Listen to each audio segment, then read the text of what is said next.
بسم الله الرحمن الرحيم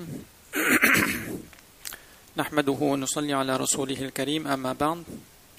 Donc alhamdulillah, toutes les louanges reviennent à Allah subhanahu wa ta'ala, Allah jalla jalaluhu amma nawaluhu, qui nous donne la chance de rester un moment pour un rappel sur l'importance du takbir et ses mérites pendant ces jours bénis que nous traversons. Alors d'abord, il faut savoir que le takbir fait partie des formules de dhikr importantes parmi toutes les formules de dhikr que le prophète sallallahu alayhi wa sallam a laissé à enseigner à sa ummah. Cheikh Waliullah Muhaddis Dehlawi rahimahullah ta'ala dit que le prophète sallallahu alayhi wa sallam a laissé plusieurs formules de dhikr pour nous. Et dans l'explication qu'il nous donne, il mentionne 10 formules de dhikr parmi les plus importants que le croyant récite régulièrement. Alors, parmi ces formules de dhikr, il y a le takbir. Les 10 formules, si vous voulez rapidement, il y a le takbir, on va commencer par le tasbih. Subhanallah, c'est une formule. Alhamdulillah, c'est une formule. La ilaha illallah, c'est une formule de dhikr. Le takbir, Allahu Akbar, c'est une formule de dhikr. Ça fait déjà 4. 5e formule de dhikr qu'on fait, mais parfois on ne connaît pas l'importance de ces formules qui deviennent comme la routine, qu'on fait par routine. Alors 5e formule de dhikr, la hawla wa la quwwata illa billah, la hawqala, la hawla wa la quwwata illa billah. Ça fait 5. Tasbih, subhanallah, alhamdulillah, takbir Allahu Akbar, la ilaha illallah et la hawla wa la quwwata illa billah. Ça fait 5. 6e formule de dhikr, tous les doigts que le prophète sallallahu alayhi wa sallam a formulés, dans lesquels il y a une demande. On demande à Allah subhanahu wa ta'ala quelque chose. Allahumma inni as'aluka al-huda. Allah, donne-moi la guidée, donne-moi le paradis. Il y a une demande qui est faite. On demande à Allah subhanahu wa ta'ala. Donc tous ces doigts, c'est, on va dire, 6e formule de dhikr. Et les doigts de protection sont tous les doigts du prophète sallallahu alayhi wa sallam où il y a une demande de protection. Le prophète sallallahu alayhi wa sallam demande à Allah subhanahu wa ta'ala de le protéger contre le dajjal, contre les dettes, contre la maladie. C'est une formule de dhikr aussi. Donc 7e formule de dhikr, les doigts de protection. 8e formule de dhikr, c'est Durud Sharif. Durud Sharif. 9e istighfar. Et 10e formule de dhikr, les noms bénis d'Allah subhanahu wa ta'ala, les noms sacrés d'Allah, les 99 noms d'Allah subhanahu wa ta'ala. Et le takbir ici, Cheikh Waliullah Muhaddis Dehlawi rahimahullah dit que le takbir fait partie des formules de dhikr importantes dans la vie d'un croyant, de manière générale. Et pourquoi pendant ces jours plus que d'habitude, on va le voir également. Donc le takbir et chaque formule de dhikr, il y a une explication ici qu'il donne, il dit que pourquoi autant de formules de dhikr? Mais tout simplement parce que si on fait la même chose tout le temps, mais on tombe dans la routine. Et donc on va le faire mécaniquement. On va plus donner attention à ce qu'on lit, à ce qu'on répète. Et parfois on change de formule, on change de dhikr, pour rester éveillé, attentif à ce qu'on lit, à ce qu'on récite. Et deuxième point, chaque formule a ses vertus. Chaque formule a un effet dans la vie du croyant. Par exemple, l'effet du tasbih est différent de l'effet du takbir. L'effet qu'on aura lorsqu'on va réciter le Durud Sharif est différent de l'effet qu'on aura lorsqu'on va réciter, par exemple, les noms d'Allah subhanahu wa ta'ala. Donc, chaque formule a un effet particulier dans la vie d'un croyant. Alors, le takbir, ça nous apporte quoi? Le takbir, ça fait naître en nous la grandeur d'Allah subhanahu wa ta'ala. Lorsque je dis Allahu Akbar, Allah est le plus grand, je répète ça.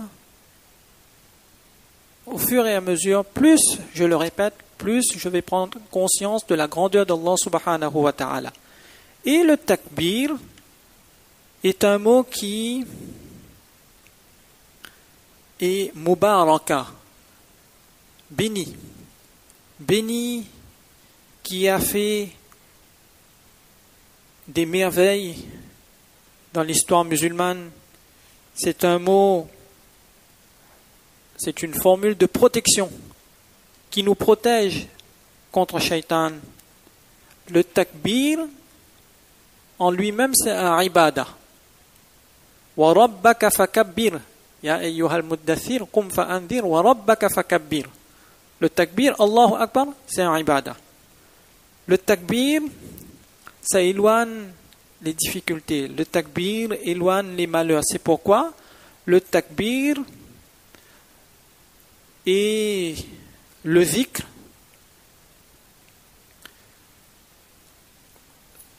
qui est répété le plus souvent dans la vie d'une personne.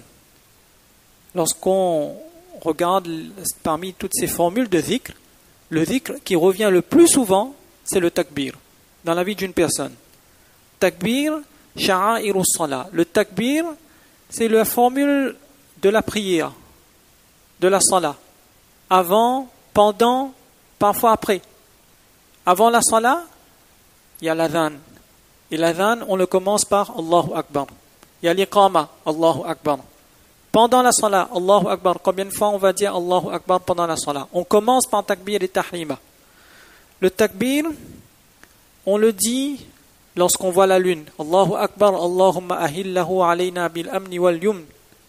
Le takbir est le dhikr que le prophète sallallahu alayhi wa sallam nous a conseillé pendant ces jours bénis. Le takbir, on le fait pendant les Eidain, pendant les jours de fête, pendant les deux Eid, pendant le Eid al-Fitr, doucement, à voix basse, et pendant le Bakr Eid, à haute voix. Le takbir, le prophète sallallahu alayhi wa sallam le lisait lorsqu'il prenait sa monture. Allahu Akbar. Puis il lisait Subhanalladhi sakhkhara lana.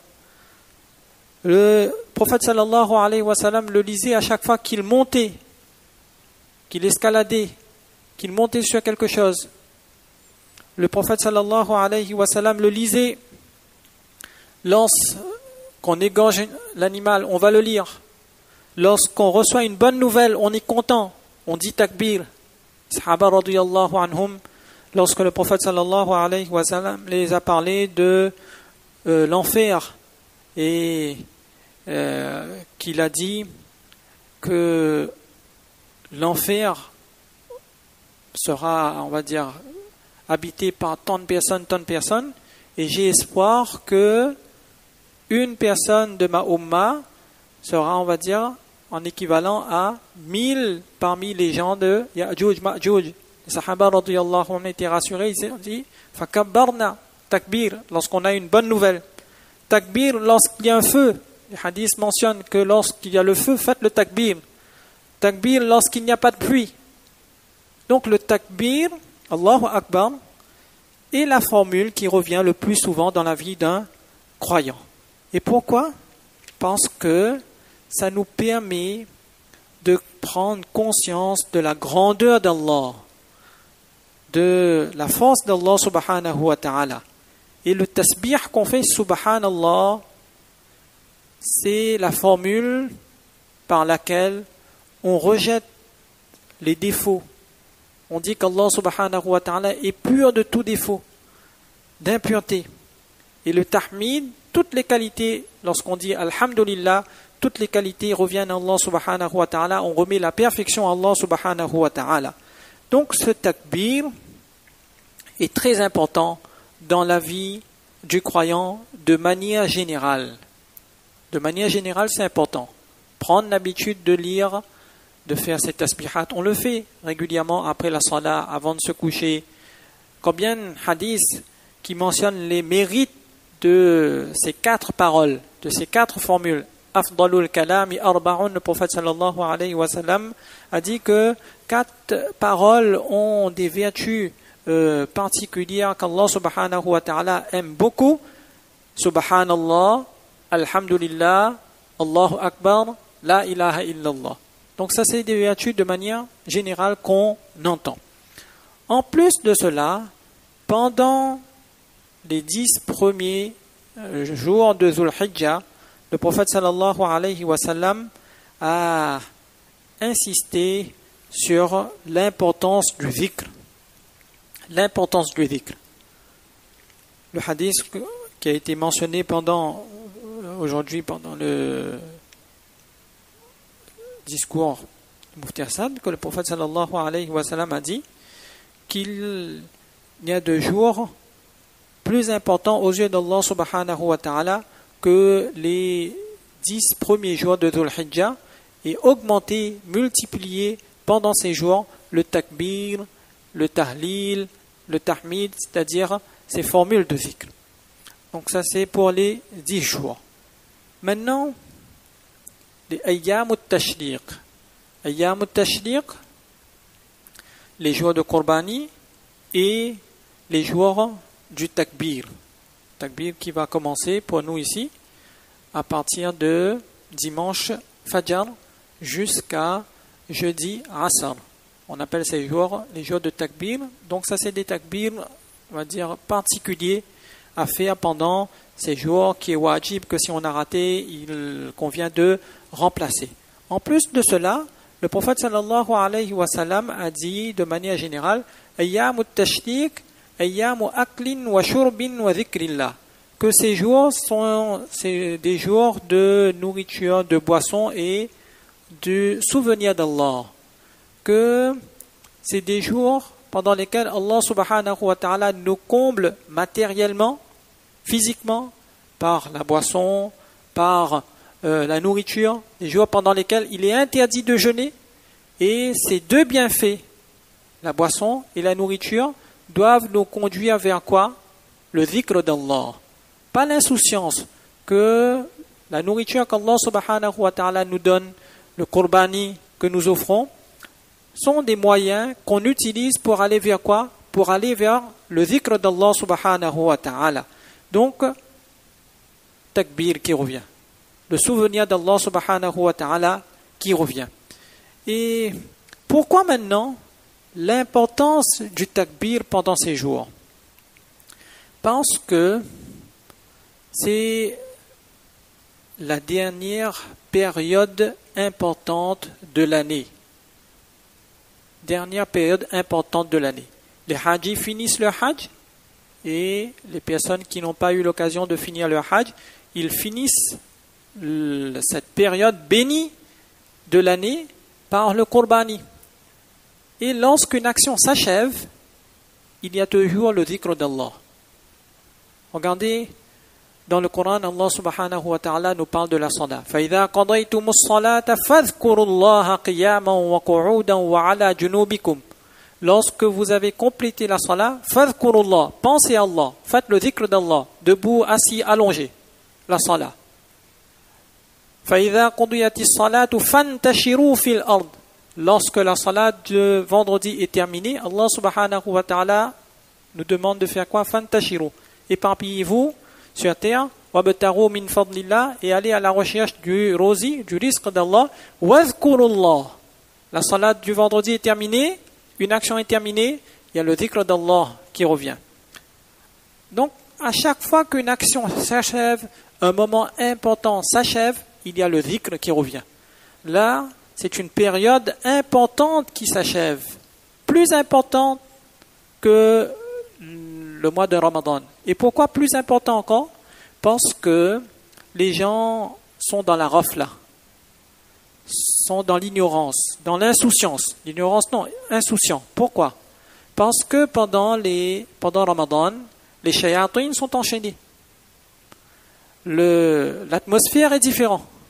Les gens ne boivent pas, ne mangent pas, sont affaiblis par le rosa. Mais là, pendant ces 10 jours bénis, les shayatines ne sont pas enchaînés. Les gens négligent. Et les gens, on va dire, physiquement, ils tiennent le coup. Ils ne sont pas affaiblis comme ils le sont pendant le mois de Ramadan. Mais malgré tout, Allah subhanahu wa ta'ala nous dit qu'après cette période bénie, faites le dhikr d'Allah. Pensez à Allah subhanahu wa ta'ala. Regardez. فَإِذَا قَضَيْتُم مَنَاسِكَكُمْ فَاذْكُرُوا اللَّهَ كَذِكْرِكُمْ آبَاءَكُمْ أَوْ أَشَدَّ ذِكْرًا. Allah subhanahu wa ta'ala dit au haji que lorsque vous avez terminé vos manasik, les rites du hajj, faites le dhikr d'Allah. فَاذْكُرُوا اللَّهَ كَذِكْرِكُمْ. Donc là, c'est une période bénie qui s'achève. Donc on l'achève par quoi? Par le dhikr d'Allah. C'est pourquoi il y a le takbir qui revient. Le dhikr d'Allah de manière générale, où les hadiths nous mentionnent qu'on peut lire le takbir, on peut lire le tahmid, on peut lire le subhanallah, alhamdulillah. Mais pourquoi le takbir maintenant? Pourquoi le prophète sallallahu alayhi wa sallam insiste sur ce takbir ici? Parce que pendant ces jours, on traverse une période de fête. C'est une période festive pour nous. Pendant le jour de Eid ou Bakr Eid, c'est une période de fête. Allah subhanahu wa ta'ala nous autorise certaines choses qui ne sont pas, on va dire, il est plus souple avec nous. Il nous demande, il nous encourage à nous habiller mieux que d'habitude. Yawm Zina, c'est un jour de fête où les gens s'habillent, où le prophète sallallahu alayhi wa sallam nous recommande de nous habiller mieux, de nous vêtir de nos plus beaux vêtements. Donc, il y a une autorisation. Mais attention, que cette autorisation ne vous oriente pas vers le péché ou vous sombrez dans l'orgueil, la fierté, l'ostentation. Donc ce takbir est là pour briser ça. Et dans les jours de Bakr Eid où les gens sont fiers parfois les gens sont fiers volontairement, involontairement, où il y a ce doute qui revient, où il y a cette idée que c'est ma bête, mon animal qui est plus beau, qui est le meilleur, le plus gros, qui revient, où on n'est pas à l'abri, personne n'est à l'abri de ce genre de waswasa. Donc Allah subhanahu wa ta'ala nous conseille de faire le takbir là pour briser, pour éloigner et pour garder à l'esprit que c'est Allah subhanahu wa ta'ala qui est plus grand, que c'est Allah subhanahu wa ta'ala qui est au-dessus de toutes ces belles choses, de tout ce qui est ornement, de tout ce qui est beauté, et que la perfection revient à Allah subhanahu wa ta'ala. Et ce takbir, pour terminer, est un moyen pour faire quoi? Pour éloigner de nous ces mauvaises idées, ce risque de tomber dans l'ostentation, dans le riya, dans ce genre de maladie cachée auquel on ne fait pas attention. C'est pourquoi donc le prophète sallallahu alayhi wa sallam, Allah subhanahu wa ta'ala, dans les versets du Coran, nous conseille, nous oriente vers ce dhikr en abondance pendant ces jours de fête, pendant cette dernière période de l'année importante, bénie. Donc Allah subhanahu wa ta'ala nous donne tawfiq de comprendre ces quelques mots, qu'Allah subhanahu wa ta'ala nous donne tawfiq d'augmenter nos tasbihat, nos dhikrs pendant ces jours de manière générale, subhanallah, alhamdulillah, Allahu akbar, la ilaha illallah, mais en particulier le takbir, Allahu akbar, la ilaha illallah, Allahu akbar,